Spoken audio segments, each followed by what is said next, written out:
السلام علیکم۔ Voice of America کی اردو سروس کا پروگرام ہے خبروں سے آگے اور میں ہوں خالد حمید۔ ناظرین، نئی دہلی میں ہمارے نامہ نگار سہیل انجم کی رپورٹ کے مطابق سعودی ولی عہد اور وزیر اعظم محمد بن سلمان نے گزشتہ برس دورہ بھارت کے موقع پر وزیر اعظم نریندر مودی سے ملاقات کے دوران بھارت میں $100 بلین کی سرمایہ کاری کا عزم کیا تھا۔ اس سلسلے میں دونوں ملکوں کی اعلیٰ سطح کی ٹاسک فورس کا پہلا اجلاس اختتام ہفتہ ہوا تھا۔ ورچوئل اجلاس کی صدارت وزیر اعظم نریندر مودی کے دفتر میں پرنسپل سیکریٹری پی کے مشرا اور سعودی عرب کے وزیر توانائی شہزادہ عبدالعزیز بن سلمان بن عبدالعزیز السعود نے کی۔ دونوں ملکوں نے ریفائننگ، پیٹروکیمیکل پلانٹس، جدید اور قابل تجدید توانائی، ٹیلی کام اور بجلی سمیت متعدد شعبوں میں سرمایہ کاری کو فروغ دینے کے سلسلے میں وسیع تر تبادلہ خیال کیا۔ بھارت نے سعودی عرب کو ملک میں پبلک انویسٹمنٹ فنڈ یعنی PIF قائم کرنے اور دفتر کھولنے کے لیے مدعو کیا، جبکہ ٹاسک فورس کے اگلے اجلاس کے لیے سعودی وزیر توانائی کو نئی دہلی کے دورے کی دعوت بھی دی ہے۔ بھارتی پیٹرولیم سیکریٹری کی قیادت میں ایک اعلیٰ سطحی اور با اختیار وفد تیل اور گیس کے شعبوں میں باہمی مفاد کی سرمایہ کاری پر مزید تبادلہ خیال کے لیے سعودی عرب کا دورہ بھی کرے گا۔ تجزیہ کاروں کا کہنا ہے کہ اگرچہ بھارت کی معیشت فروغ پذیر ہے، لیکن براہ راست غیر ملکی سرمایہ کاری بہت کم ہو رہی ہے۔ لہٰذا حکومت چاہتی ہے کہ سعودی عرب نے ملک میں $100 ارب کی سرمایہ کاری کا جو وعدہ کیا تھا اس کام کو آگے بڑھائیں۔ معروف ماہر معاشیات پروفیسر امیر اللہ خان کہتے ہیں کہ بھارت میں براہ راست غیر ملکی سرمایہ کاری یعنی FDI تقریباً صفر ہے اور اس وقت بمشکل $65-70 ارب کی بیرونی سرمایہ کاری ہو رہی ہے۔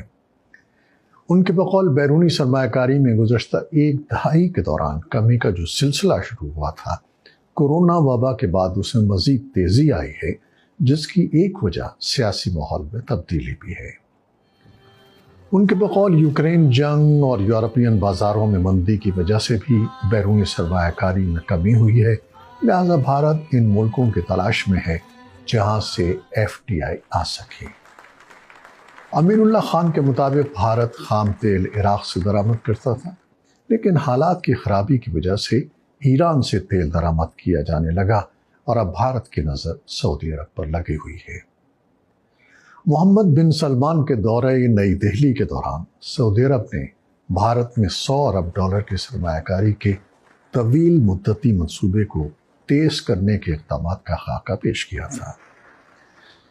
اس میں سے $50 ارب ویسٹ کوسٹ ریفائنری کے لیے مختص کیے گئے تھے۔ اعداد و شمار کے مطابق سعودی عرب نے سن 2023 میں $68 ملین کی براہ راست سرمایہ کاری کی تھی۔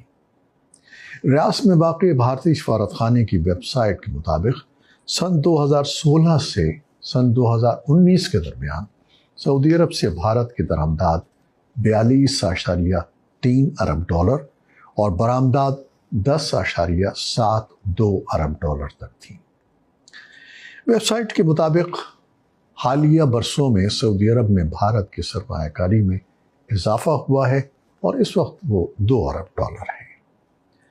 ماہر اقتصادیات شرد راگھون نے نیوز ویب سائٹ وائر کے لیے اپنے مضمون میں لکھا ہے کہ سن 2012 سے ہی مقامی سرمایہ کاری کا حجم کم ہو رہا ہے۔ اس کی وجہ معیشت کو درست طور پر مینیج نہیں کیا جا رہا اور دوسری وجہ یہ ہے کہ سرمایہ کاروں میں اعتماد کی کمی ہے۔ پروفیسر امیر اللہ خان کے مطابق سن 2014 کے بعد سے ملک میں جو ماحول ہے اس کے پیش نظر کاروباری طبقہ ملک کے بجائے باہر سرمایہ کاری کر رہا ہے۔ ان کے بقول اس وقت صرف دہلی میں 51 ارب پتی افراد رہتے ہیں، لیکن ان میں سے ایک بھی اندرون ملک سرمایہ کاری نہیں کر رہا۔ بھارتی حکومت کا دعویٰ ہے کہ آئندہ 3 برسوں میں بھارت $5 کھرب کی GDP کے ساتھ دنیا کی تیسری بڑی معیشت بن جائے گا اور سن 2030 تک GDP 7 کھرب ڈالر تک پہنچ جائے گی۔ وزیر اعظم مودی کی حکومت یہ دعویٰ بھی کرتی ہے کہ اس نے ملک میں کاروبار کے مواقع میں اضافہ کیا ہے، حالات کو سازگار بنایا ہے اور غیر ملکی براہ راست سرمایہ کاری کے بہتر مواقع پیدا کیے ہیں۔ تجزیہ کاروں کے مطابق بھارت اور چین میں سرحدی کشیدگی کے باوجود دونوں ملکوں میں تجارت بڑھتی رہی ہے، لیکن اس کا توازن چین کی طرف ہے۔ بھارت اس عدم توازن کو کم کرنا چاہتا ہے۔ میڈیا رپورٹس کے مطابق بھارت کی حکومت چینی ٹیکنیشینز کے لیے ویزا قوانین میں نرمی کرنے جا رہی ہے۔ امریکی میڈیا ادارے بلومبرگ کی ایک رپورٹ کے مطابق حکومت تجارتی اداروں کی شکایت پر کارروائی کرتے ہوئے پابندیوں کو نرم کرنے پر غور کر رہی ہے۔ رپورٹس کے مطابق بھارت نے رواں سال چین کے لگ بھگ 2000 باشندوں کو ویزے جاری کیے ہیں، جبکہ سن 2019 میں کورونا وبا سے قبل 2 لاکھ ویزے سالانہ جاری ہوئے تھے۔